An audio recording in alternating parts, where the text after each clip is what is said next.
starting with a very important big chapter which is called as amalgamation. So let us try to quickly go through the theory part of amalgamation. What exactly do we do in amalgamation, absorption, external reconstruction of joint stock companies? So friends, when we talk about amalgamation, we all know, we all understand, तीनों words अलग अलग है, तीनों का मतलब अलग अलग है, लेकिन अल्टीमेटली तीनों का कंटेंट जो आता है दैट इज मोर और लेस द सेम. इसीलिए तीनों चैप्टर्स को एक साथ दे दिया गया है. अगर हम लोग एक एक वर्ड का मीनिंग समझने की कोशिश करें, what is amalgamation? So when two और more companies come together to form a new company, it is called as amalgamation. हमने एग्जांपल लिया था कि let us say there is a company A limited, ठीक है, and there is another company B limited. Both of them come together and form AB Limited. So that is the simplest and the best example of amalgamation. When we talk about absorption, so absorption में क्या होता है कि एक बड़ा company छोटे company को take over कर लेता है. तो एमलगमेशन जैसा हम लोग बात कर रहे थे, पहला मैंने जो एग्जांपल दिया था दैट वाज प्योर एमलगमेशन. दो कंपनीज अलग अलग अस्तित्व में थे, एक साथ आ गए. दूसरा है एब्जॉर्प्शन. एब्जॉर्प्शन में मैंने बोला बड़ा कंपनी जो है छोटे कंपनी को खा लेता है, उठा लेता है, उससे कंपटीशन खत्म हो जाता है. क्यों करने का बोला? तो कंपटीशन खत्म करने के लिए. And the third important part which comes up is external reconstruction. External reconstruction यानी एक ऐसा कंपनी जिसका अगर हम लोग समझने की कोशिश करें तो फाइनेंशियल कंडीशन खराब है. फाइनेंशियल कंडीशन खराब होने की वजह से वो कंपनी ऑलमोस्ट बंद होने वाला है, लेकिन उसको कहीं से एक ऑफर आता है कि आप अपने कंपनी को रिस्ट्रक्चर करो. रिस्ट्रक्चर करो यानी चेंज करो. रिस्ट्रक्चरिंग में दो प्रकार से आते हैं. एक होता है सिर्फ अंदर ही अंदर, कंपनी का नाम सेम रहेगा, अंदर से चेंज करने का, that was our chapter internal reconstruction. और एक था कि एग्जिस्टिंग कंपनी बंद करो और एक नया कंपनी बनाकर all assets and liabilities are taken over at revised value, that is external reconstruction. Why are these three chapters together? अगर हम लोग समझने की कोशिश करें तो answer is very simple. Pure amalgamation में दो अलग अलग कंपनीज जिनकी एंटिटी थी वो बंद होके एक हो रही है, तो दो कंपनीज बंद और एक नया कंपनी चालू. एब्जॉर्प्शन में छोटा कंपनी बंद हो रहा है, बड़ा कंपनी टेक ओवर कर रहा है. एक्सटर्नल रिकंस्ट्रक्शन में एक जो एग्जिस्टिंग कंपनी हो बंद होकर नया कंपनी उसको टेक ओवर कर रहा है. तो इसको कुछ लोग जर्नल एंट्रीज बोलते वक्त ओल्ड कंपनी न्यू कंपनी नाम देते हैं. But in case of absorption there is no what is called as new company which is formed, क्योंकि एक एग्जिस्टिंग कंपनी को टेक ओवर कर रहा है. So we don't use the words old and new, rather we use the words selling company and buying company. Practical जब questions रहता था तो मेरे को हमेशा लगता था एब्जॉर्प्शन इज द की, क्योंकि एब्जॉर्प्शन में बहुत सारी बातें पॉसिबिलिटीज होती थी.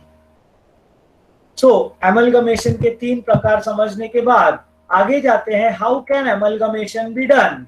सो there are two methods by which amalgamation is done. One is called as purchase method, other is called as the merger method. Merger method is also called as pooling of interest method. But वो हम लोगों को syllabus में ज्यादा महत्व नहीं दिया है, एम्फोसिस नहीं दिया है, इसीलिए मर्जर मेथड हम लोग नहीं सीखते. We only have purchase method. What happens under purchase method? Under the purchase method the buying company purchases the assets and liabilities of the selling company at a given price.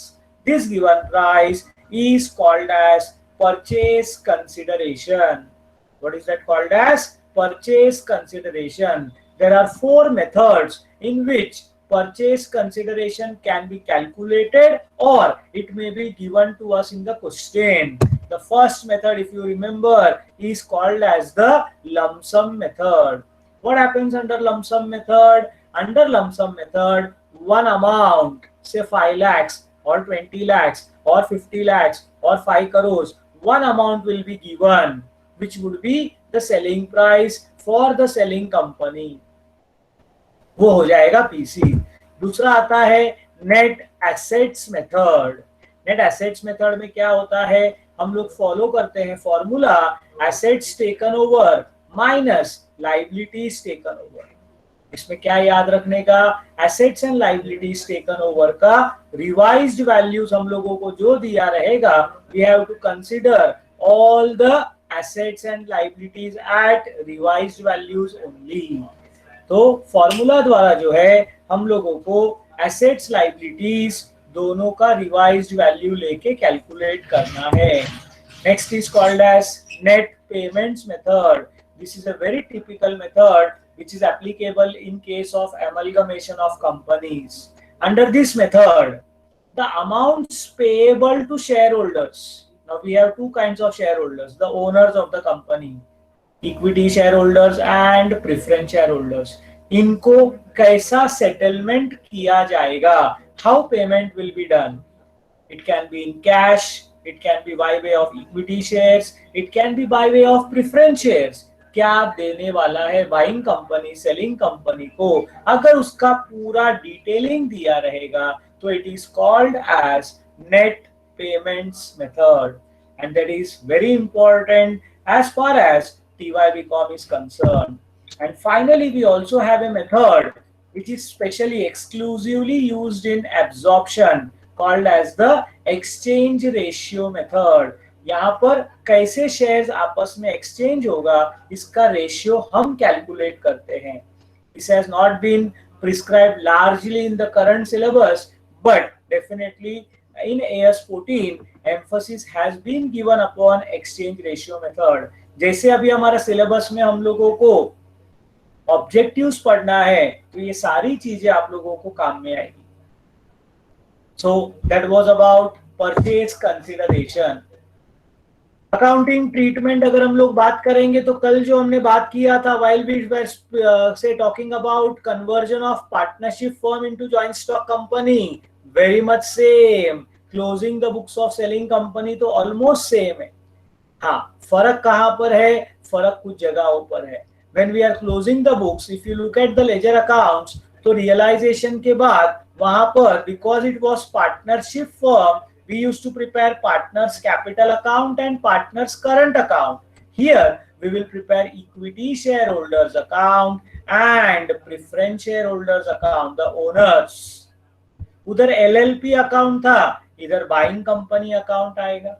और उधर settlement ज्यादातर cash में होता था, तो 5 account या 4 account में काम हो जाता था. लेकिन इधर परचेज कंसिडरेशन सेटलमेंट में we can have equity shares or we can have preference shares. So here in all 7 ledger accounts may be opened. Not necessary that करना ही चाहिए, मैक्सिमम 7 ledger account आ सकता है.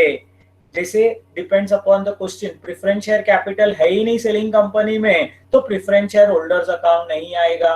पीसी के सेटलमेंट में preference shares नहीं है तो नहीं आएगा. बट एक बात पक्का है कि कम से कम आप लोगों को 4 अकाउंट्स आ सकते हैं मिनिमम. रियलाइजेशन अकाउंट रहेगा ही रहेगा, इक्विटी शेयर होल्डर्स अकाउंट रहेगा ही रहेगा, बाइंग कंपनी अकाउंट कंपलसरी रहेगा. और पीसी का सेटलमेंट कैसे हुआ, समझो इक्विटी शेयर्स में हुआ तो equity shares in buying company आएगा, कैश रहेगा तो कैश एंड बैंक. तो 4 या 5 ऐसे लेजर अकाउंट्स हम लोग बना सकते हैं. My dear friends, if we go for journal entries, थोड़ा सा याद करोगे, कल का ही लेक्चर रिपीटेशन लगेगा आपको. सबसे पहला we will start with liabilities side of the balance sheet. We will start with liabilities side. So for transfer of liabilities side of balance sheet, क्या होता है for transfer of liabilities side में? सबसे पहला हमारे पास इक्विटी शेयर कैपिटल और preference share capital दिया हुआ है. उसमें से हम लोग इक्विटी शेयर होल्डर्स, हमारे जो ओनर्स है, they are the equity share holders, उनको उनका जो शेयर मिलता है, they also get a share in reserves and surplus. तो इसीलिए equity share capital and reserves and surplus, ये दोनों जो है it is transferred to equity share holders account by passing the journal entry equity share capital account debited, reserves and surplus account debited to equity shareholders account। Main मालिक लोग को उनका पूरा का पूरा पैसा हम लोग ट्रांसफर कर रहे हैं। जैसे मैंने बताया इक्विटी के बाद प्रेफरेंस आता है, तो for transfer of preference share capital इनको ट्रांसफर किया जाएगा to preference share holders account. तो जर्नल एंट्री बनेगा preference share capital account debited to preference share holders account. और इसके अलावा जितने लाइबिलिटीज दिए रहेंगे, debentures, creditors, outstanding expenses, bank overdraft, जो भी बाहर वाले लोग को पैसा देना है, they all will be transferred to realization account credit side। तो 3 जर्नल एंट्रीज पास करने के वजह से आपका पूरा का पूरा लाइबिलिटी साइड जो है ये automatically it will be transferred to some or the other accounts which we have prepared। When we talk about asset side, हमको देखना पड़ेगा कैश टेकन ओवर है कि not taken over. If taken over, कल भी हम लोग ने यही रूल सीखा था, it will be transferred to realization account debit side। If it is not taken over, then cash or bank account will be transferred to the debit side of cash and bank account as opening balance। When the question is silent, कुछ भी नहीं दिया रहेगा, हम लोग हमेशा मानेंगे all assets and liabilities are always taken over। कुछ भी हो जाए वो हमेशा taken over है, यही मानेंगे और उसको जो है realization account के डेबिट में लिखेंगे। When we talk about fictitious assets, that is accumulated losses, जैसे प्रॉफिट्स हम लोगों ने इक्विटी शेयर होल्डर्स को दिया, वैसे सारे लॉसेस का भी जो जिम्मेदारी है वो इक्विटी शेयर होल्डर्स का ही होता है। इसीलिए ट्रांसफर होते वक्त जर्नल एंट्री आएगा equity share holders account debited to fictitious assets account.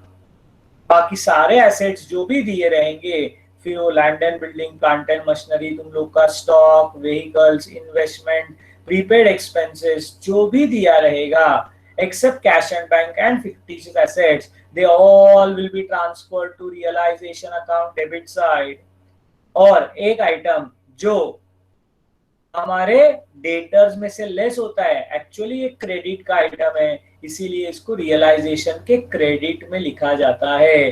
Journal entry आएगा RDD account debited to realisation account. My dear friends, you have to understand, apart from that you will have journal entries which are relating to PC due। PC हमने working note में अलग से calculate किया था, तो PC due का entry आएगा buying company account debited to realisation account. Settlement करते वक्त equity shares in buying company, preference shares in buying company, cash and bank account debited to buying company.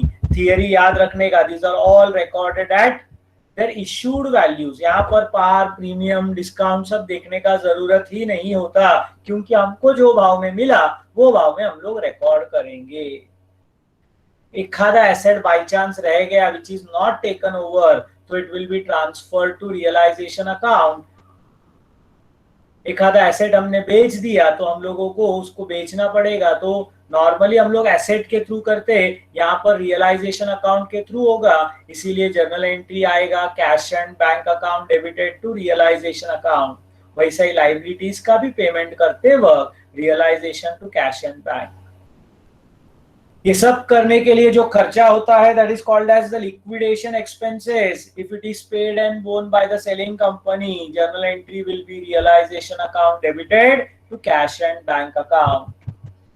Friends, इसके बाद सबसे पहला अकाउंट्स में हम लोग प्रेफरेंस शेयर होल्डर्स का अकाउंट सेटल करते हैं bye passing the journal entry preference share holders account debited. इनको ज्यादातर प्रेफरेंस शेयर्स देते हैं। I'm sorry for the journal entry here, it is preference shares in buying company, not preference share capital।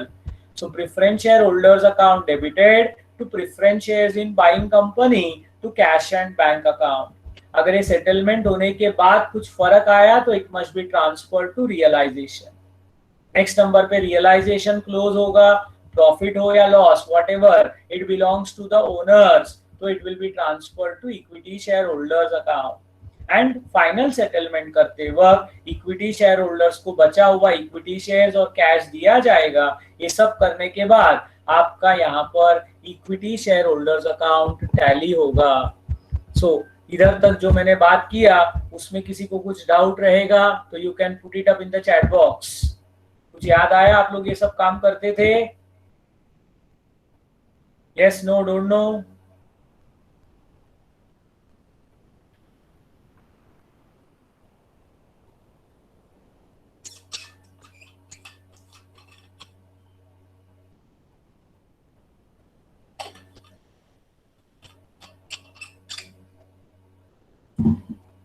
मैं AS14 का, जैसे कल आप लोगों को मैंने LLP का पूरा थियरी आपको लिख के भेजा, दिखाया था पीपीटी में, कल मैंने शो किया था। बट आज ये थियरी इतना ज्यादा है कि मैं वो बाकी का थियरी नहीं ला सका।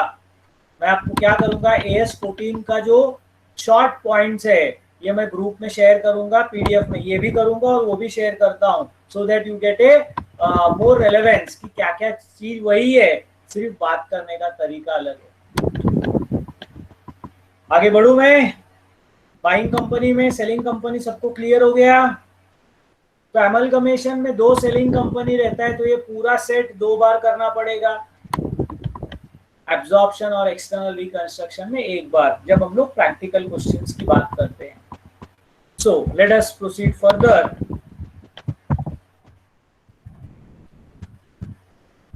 So if we talk about buying company, there are basically 3 core journal entries for PC due, settlement of PC and closing of business purchase account. यहाँ पर बहुत इंपॉर्टेंट है कि फॉर PC due 2 जो अकाउंट बनते हैं they are both temporary accounts, the business purchase account as well as the liquidator of selling company, both are temporary accounts. उसका accounting में कहीं पर भी असर नहीं दिखता। तो इसलिए पीसी ड्यू में हम लोगों ने एसेट्स एंड लाइबिलिटीज खरीदा है, उसको हम लोग एक नाम दे देते हैं बिजनेस परचेज, और पैसा देना है लिक्विडेटर को तो उसको बोलते हैं लिक्विडेटर ऑफ सेलिंग कंपनी। तो जर्नल एंट्री आता है business purchase account debited to liquidator of selling company account. Settlement को जब हम लोग बैठते हैं तो हम लोगों ने उनको 3 चीजें दी है, एक इक्विटी शेयर्स दिया, दूसरा प्रेफरेंस शेयर्स दिया और तीसरा कैश दिया। लेकिन क्योंकि ये हमारे कंपनी का इक्विटी शेयर्स और प्रेफरेंस शेयर्स है, they are to be recorded at face value, they are to be recorded at face value. अब 10 रुपए का शेयर हमने 15 रुपए में इश्यू किया रहेगा तो 5 रुपया सिक्योरिटीज प्रीमियम बोला जाएगा, और अगर 9 में इश्यू किया तो 1 रुपए को डिस्काउंट बोला जाएगा। इसीलिए जर्नल एंट्री आएगा liquidators of selling company account debited, discount on issue of shares account debited to equity share capital account, to preference share capital account, to cash and bank account, to securities premium account। और वो जो business purchase account हमने open किया था उसको close करने के लिए क्रेडिट करना पड़ेगा। हमने खरीदा एसेट्स एंड लाइबिलिटीज, तो एंट्री एक्चुअल है assets account debited to liabilities account to business purchase account. Journal entry है assets account debited to liabilities account to business purchase account. लेकिन हम लोग जब कैलकुलेट करेंगे एसेट्स माइनस लाइबिलिटीज तो that is called as our net worth. Assets minus liabilities is called as our net worth.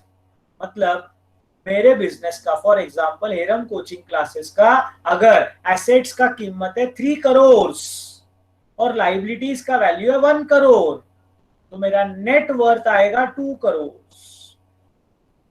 अब मैं मेरा बिजनेस बेचते वक्त if I sell it for 2.5 crore, so my dear friends ध्यान में रख लेना, this 2.5 crore is our purchase consideration which will be shown in business purchase account. Assets 3 crore आएगा और लाइबिलिटीज 1 करोड़ आएगा।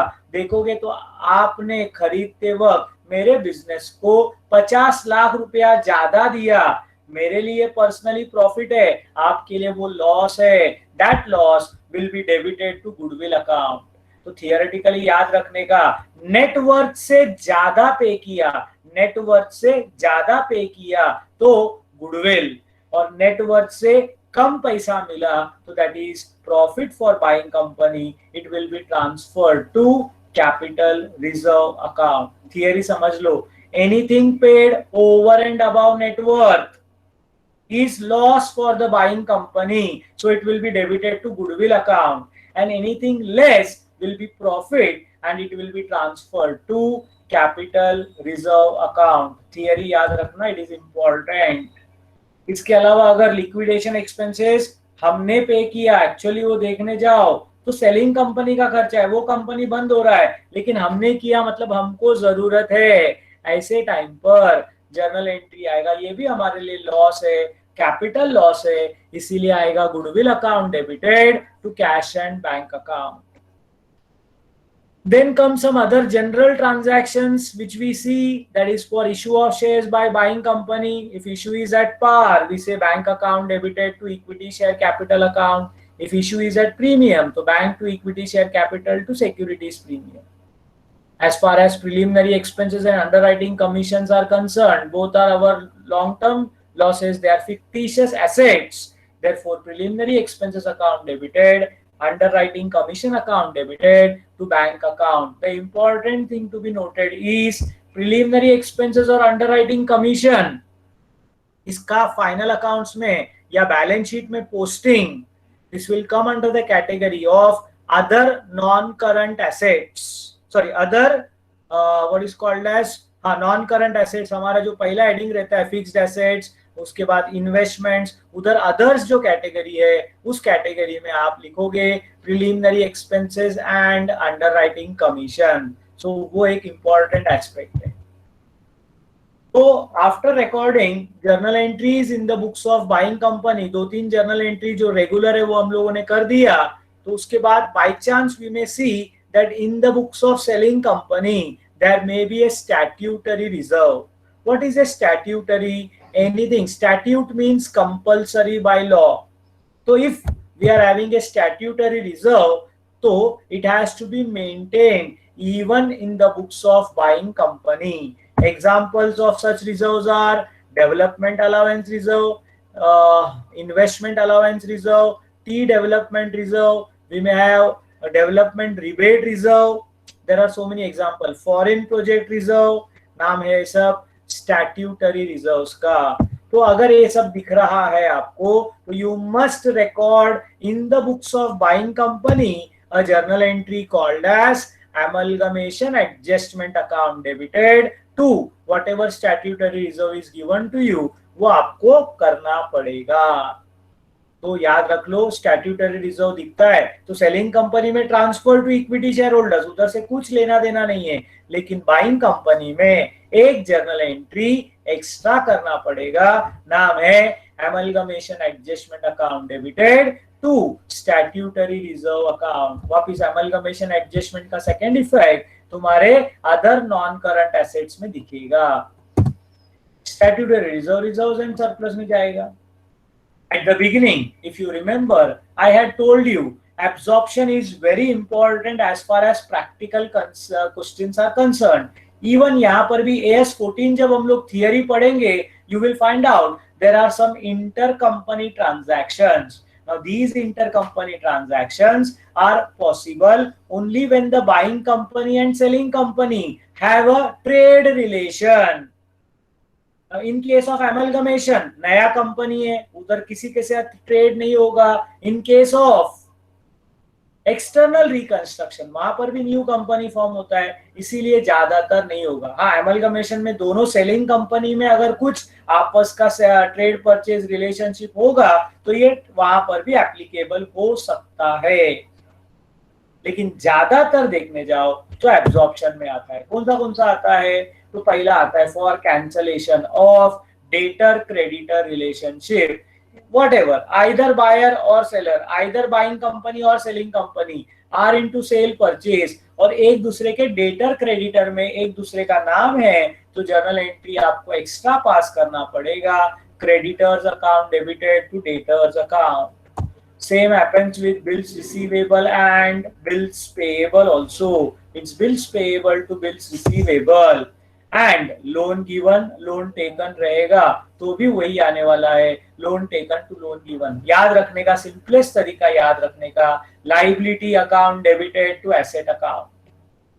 कैंसिलेशन करना है, मतलब liability account debited to asset account. And finally the very important one, मैंने एक और वीडियो बना के डाला हुआ है, आप लोगों को मैं ग्रुप में शेयर करता हूं, that is for conversion of what is called as percentage of profit on sales to percentage of profit on cost. Stock reserve के वक्त बहुत काम में आता है कि जो भी बायर होगा, I am not talking about buying company, cell purchase transaction में जो भी बायर होगा उसके पास सेलर का स्टॉक होगा which is at it selling price, तो अपने को उसमें से प्रॉफिट एलिमेंट निकालना है और उसका जर्नल एंट्री आएगा goodwill account debited to stock reserve account. So my dear friends, this was the entire theory of the chapter amalgamation of joint stock companies.